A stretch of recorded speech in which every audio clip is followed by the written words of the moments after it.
নমস্কার বন্ধুরা, বাংলা বাগানে আপনাদেরকে স্বাগত। আপনারা সবাই নিশ্চয়ই ভালো আছেন, আর গাছকে ভালো রাখার জন্য আপনাদেরকে ভালো থাকতে হবে। দেখেন, আপনাদের সবার প্রিয় বাংলার বাগানে এই জারবেরা ফুলগুলি কিন্তু ফুটেছে অলরেডি। এটাই কিন্তু সঠিক সময় জারবেরা ফুল ফোটার, মানে বসন্ত ঋতুতেই কিন্তু এই জারবেরা ফুল ফুটবে। দেখেন এখানে বেশ এই পিঙ্ক একটা ফুটেছে, দেখেন পেছন দিকেও একটা আছে, এই ইয়েলো কালারের ফুটেছে। রেড কালারের ফুলটা এখনও ভালো ফুটছে না, কারণ গাছটাকে আমি রিপোর্টিং করেছিলাম বলে গাছটা খুবই ছোট আছে, তাই ফুলটা কিন্তু কুঁড়ি এসছে এবং ফুলটা যখন ফুটবে আমি আপনাদেরকে দেখাবো, চিন্তার কোনো কারণ নেই।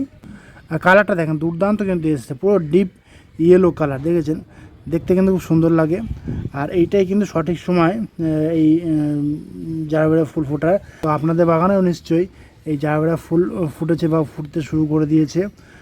তো এই জারবেরা গাছকে কিন্তু একটু অন্যরকমভাবে এই সময় পরিচর্যা করতে হবে, কারণ যেহেতু ফুল ফুটে গেছে আর কি, বা ফুল ফুটছে।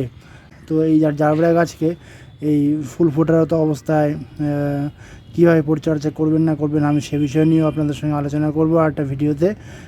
আপনারা নিশ্চিন্তে থাকতে পারেন, আপনারা সেই ভিডিওটা দেখবেন, তাহলে আপনাদের বাড়িতে জারবেরা গাছ থাকলে কিন্তু আপনারা ঠিক একই রকমভাবে পরিচর্যা করবেন, দেখবেন এরকম প্রচুর সঙ্গে ফুল কিন্তু আপনারা ধরাতে পারবেন। তো টাইটেল আর থাম্বনেল দেখে আপনারা নিশ্চয়ই বুঝে গেছেন যে আমি আজ আপনাদের সঙ্গে কী গাছ পরিচর্যা নিয়ে আলোচনা করতে চলেছি। তো তাহলে চলুন সেই আলোচনার বিষয়ের দিকে তাহলে এবার যাওয়া যাক।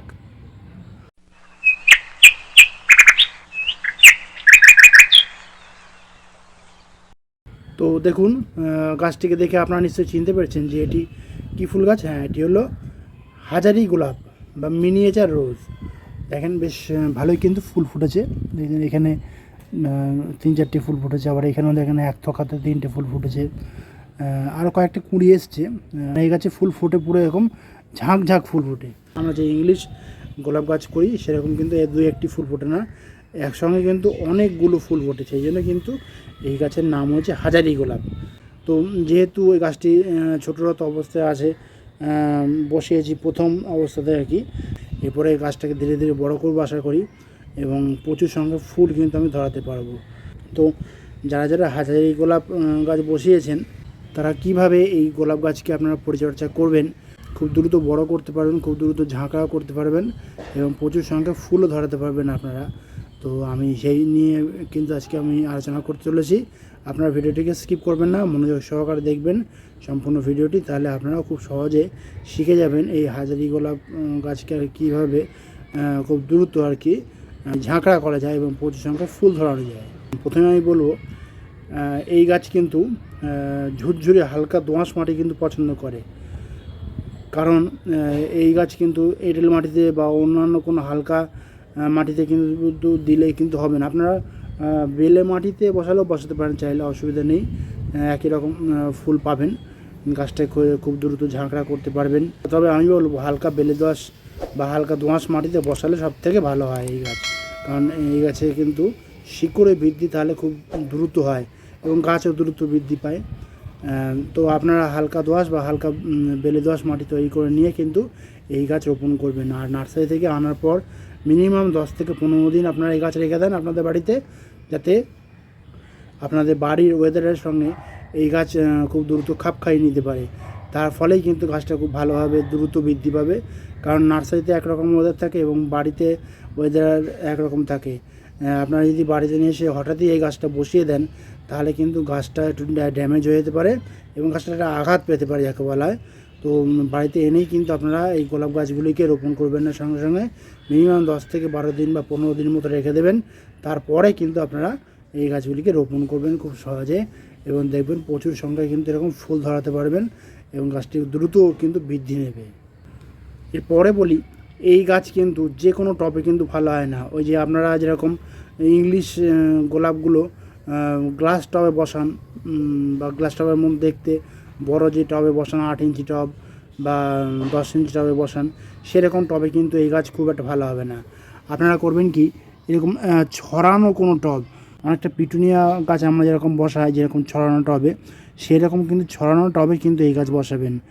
দেখেন আমি সেই ছড়ানো টবে বসিয়েছি আমি, তবে হাইটটা কিন্তু বেশি দেবেন না, মিনিমাম 8 ইঞ্চি টবে আপনারা দেবেন। ওইরকম টব নিয়ে আর কি কারণ এই গাছ কিন্তু লম্বায় বড় হয় না, এই গাছ চারিদিকে ছড়াবে সেরকম টব কিন্তু পছন্দ করে। কারণ এই গাছ কিন্তু চারিদিকে ছড়াবে, লম্বায় কিন্তু খুব বেশি বড় হবে না, হবে তবে সেটা অল্প পরিমাণে হবে।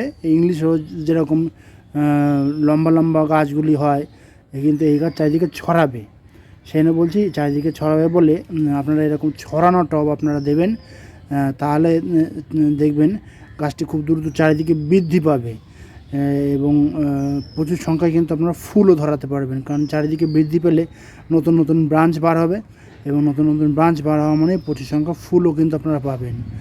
এরপরে বলি জলসেচ ব্যবস্থা কেমনভাবে করবেন এই গাছে আপনারা। জলসেচ ব্যবস্থাটা কিন্তু এই গাছে ভালোভাবে করতে হবে, কারণ জলসেচ ব্যবস্থাটা যদি ভালোভাবে না করি আমরা এই গাছে, তাহলে কিন্তু গাছ বৃদ্ধি পাবে না দ্রুত, গাছের শিকড় শুকিয়ে যাবে এবং রুট রট হয়ে গাছটা মারা যেতে পারে। আবার জল কম হলেও কিন্তু গাছটা নেতিয়ে পড়বে। আর অন্যদিকে কিন্তু আবার জল কম হলেও কিন্তু হবে না, কারণ জল যদি কম হয় বা মাটি শুকিয়ে সাদা হয়ে যায়, তাহলে হবে কি গাছ নেতিয়ে পড়বে বা ঝিমিয়ে পড়বে। এর ফলে হবে কি গাছটা সতেজ আনতে পারবেন না খুব সহজে, কারণ গাছ ঝিমিয়ে পড়া মানে গাছ একটা আঘাত পাবে এবং আঘাত পাওয়া মানেই গাছটা একটা স্ট্রেসের মধ্যে চলে যাবে এবং গাছটা নর্মালভাবে যে মুডে ছিল সেই মুডে ফিরিয়ে আনতে কিন্তু অনেক দেরি হবে। আর সেজন্য বলছি গাছটাতে যেন কোনো জলের অভাব না হয় সেদিকে কিন্তু খেয়াল রাখতে হবে আমাদেরকে।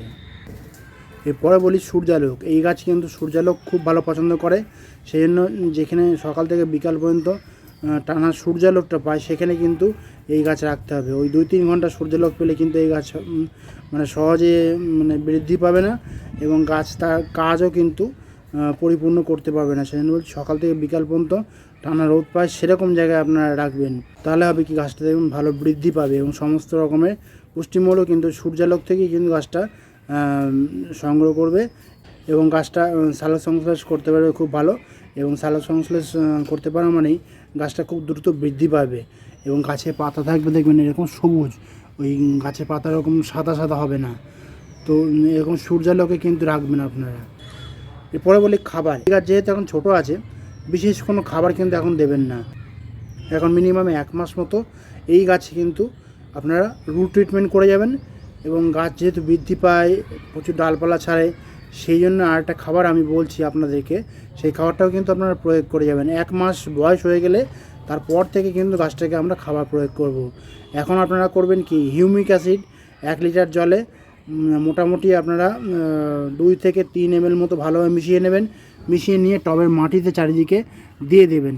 তাহলে হবে কি গাছটার যে রুটগুলো আছে সেই রুটগুলো ভালোভাবে বিস্তার লাভ করতে পারবে, রুটগুলো কোনো রকম আঘাত পাবে না। যা আঘাত পেয়েছিল যখন গাছটা আমরা রিপোর্ট করি, তখন যে আঘাতটা পেয়েছিল সেই আঘাতটা কিন্তু রুটগুলো মানে সহজে আর পাবে না, রুট মানে খুব দ্রুত বৃদ্ধি পাবে। সেই জন্য হিউমিক অ্যাসিডটা আপনারা দেবেন। তার ঠিক আবার 4-5 দিন পরে আবার 1261 নামক যে এনপিকেটি রয়েছে সেই এনপিকেটাও আপনারা 1 লিটার জলে আইসক্রিমের চামচের 1/2 চামচ নিয়ে আপনারা এই একটি টবের জন্য আপনারা প্রয়োগ করে দেবেন। তাহলে দেখবেন শিকড়গুলি সতেজ থাকবে, শিকড়গুলি বৃদ্ধি পাবে এবং শিকড় বৃদ্ধি পাওয়া মানে গাছে কিন্তু নতুন নতুন ব্রাঞ্চ বার হবে এবং গাছটা একটা নির্দিষ্ট ভালোভাবে আকার নিতে পারবে এবং যা খাবার প্রয়োজন ওই দুটো খাবার থেকেই পাবে এবং সূর্যালোক থেকে তো খাবার পাবেই।